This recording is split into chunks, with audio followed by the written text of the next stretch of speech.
আসসালামু আলাইকুম প্রিয় ভিউয়ার্স, শিকদার একাডেমিতে আপনাদের সকলকে স্বাগত। আজকে আমরা ঢাকা বোর্ড 2023 সালের দ্বিতীয় অধ্যায় থেকে যে ম্যাথটি আসছিল সেটা নিয়ে আমরা কথা বলবো। তো আমরা প্রশ্নটা একটু দেখে নেই যে প্রশ্নটা কী ছিল। যে প্রশ্ন ছিল যে উদ্দীপকটা দেখে নিই একবার।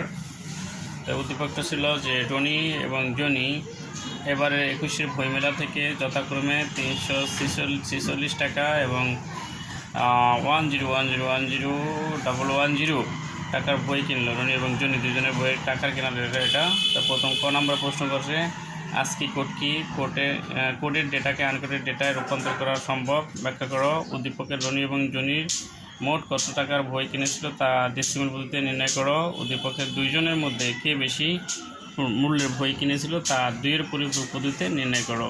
তো আমরা এখন প্রশ্নের উত্তরে যাব।